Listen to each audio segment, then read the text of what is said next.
My wife claimed her ex was abusive.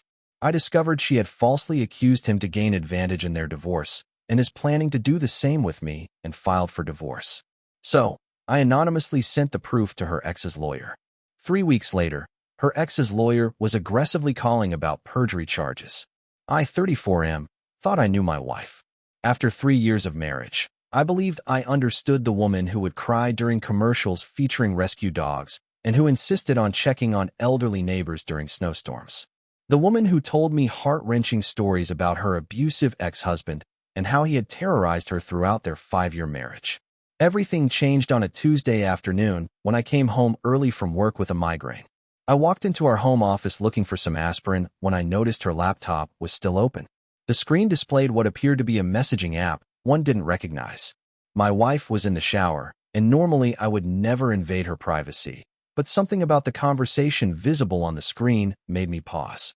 The contact name simply read M, and the messages were discussing the plan and making sure the evidence looks convincing this time too. My stomach dropped as I read further. The conversation revealed a calculated scheme to fabricate domestic violence allegations against me.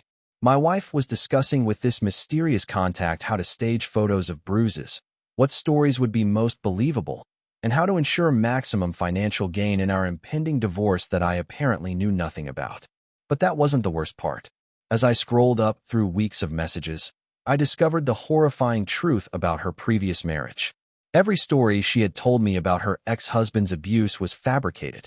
The messages clearly outlined how she had successfully destroyed his reputation, taken half his assets, and gotten him banned from seeing his children through false domestic violence claims.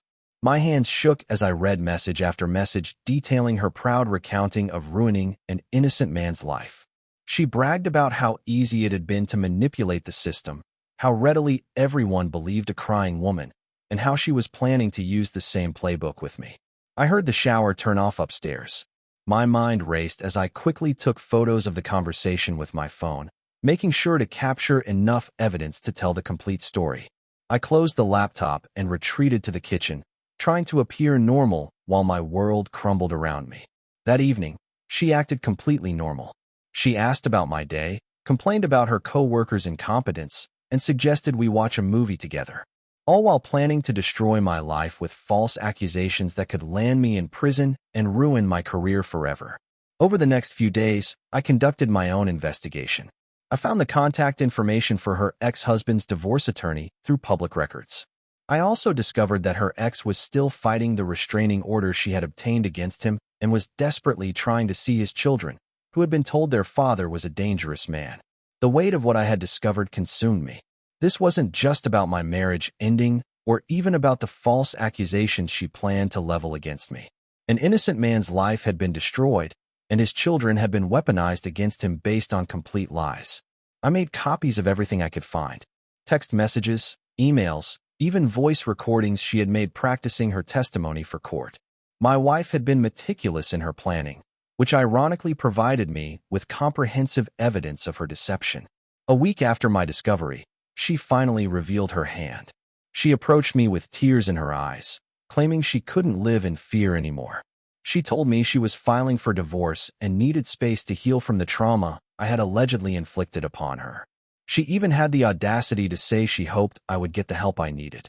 I played along, expressing confusion and hurt at her accusations. I asked her what I had done wrong, begged her to reconsider, and even suggested couples therapy, all while knowing exactly what game she was playing and that this was likely the same performance she had given her previous husband. 2 days later, divorce papers arrived.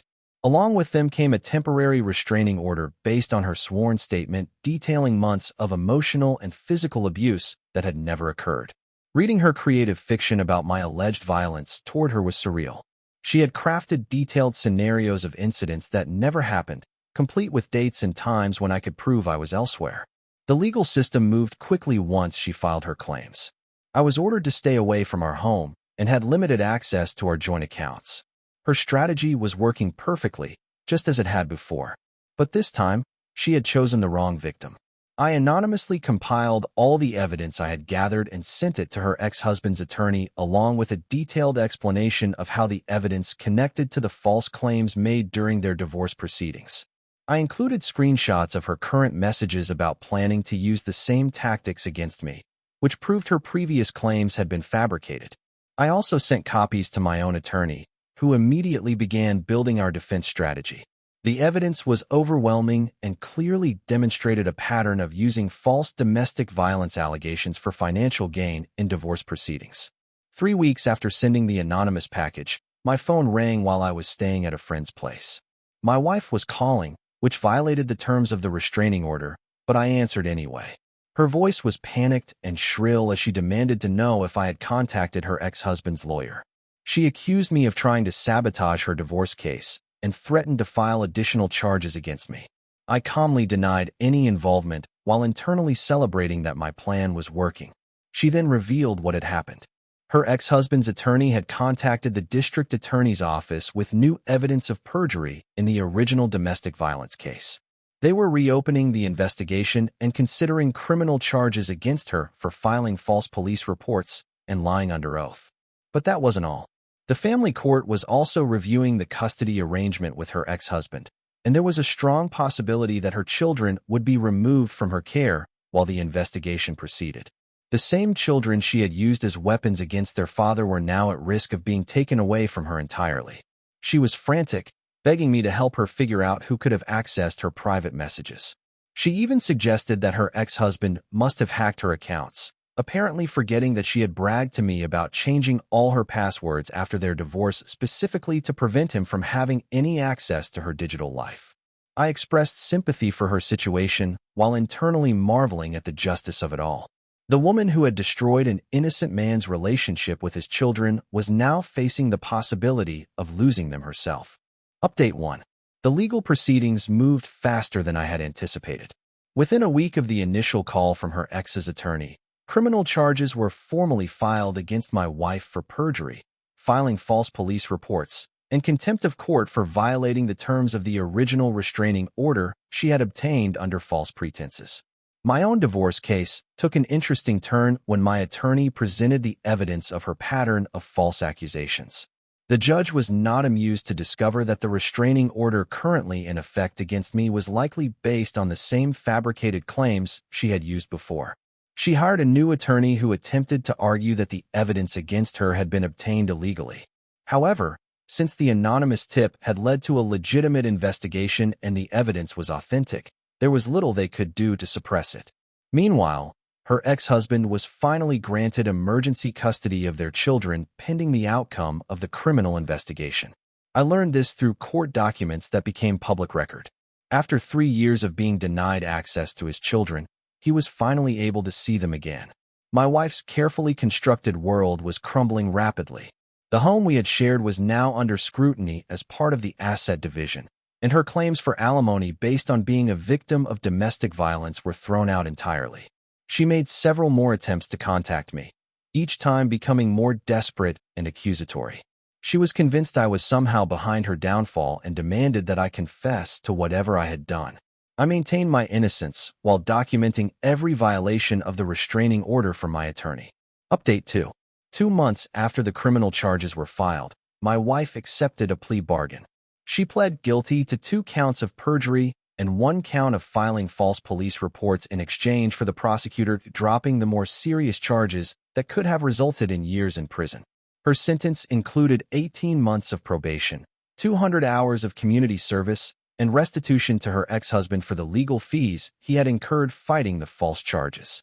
She was also required to undergo psychological evaluation and counseling. The family court case had even more dramatic results.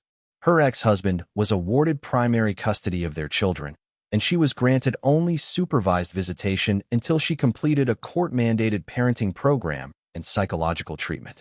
The children would also receive counseling to help them understand the truth about their father and process the years of lies they had been told. Our divorce was finalized with a settlement heavily in my favor. The court found that her false accusations constituted fraud and awarded me the majority of our joint assets. The restraining order against me was dismissed with prejudice, meaning it could never be refiled based on the same claims. My wife's attorney attempted one final strategy, arguing that I should be held responsible for the criminal charges against her since I had allegedly provided the evidence that led to her prosecution. This desperate move backfired spectacularly when the judge pointed out that reporting suspected perjury was not only legal, but potentially a civic duty. Update 3. 6 months later, I had rebuilt my life completely. I moved to a different city for a job opportunity and started fresh, knowing that my reputation and record were clear. The false restraining order had been expunged from my record, and I had documentation proving that the domestic violence allegations had been fabricated. Her ex-husband reached out to me through his attorney to express his gratitude. He shared that his relationship with his children was slowly healing, though they were still processing the trauma of being turned against him for years based on lies. He had also started a support group for men who had been falsely accused of domestic violence, using his experience to help others navigate similar situations. My former wife's life followed a very different trajectory. The criminal conviction made it difficult for her to find employment, and the public nature of the case had destroyed her reputation in our former community. She was forced to move back in with her parents while completing her probation requirements. More importantly, the pattern of false accusations was now part of the public record, making it nearly impossible for her to use the same tactics against future partners. Any background check would reveal her conviction for perjury related to domestic violence claims. The children were thriving in their father's care. According to the updates he shared through his attorney, they were attending therapy and slowly understanding that the stories they had been told about their father were untrue. While the healing process would take time, they were building genuine relationships with him based on truth rather than the manufactured fear they had lived with for years. I often reflected on the chain of events that led to this outcome.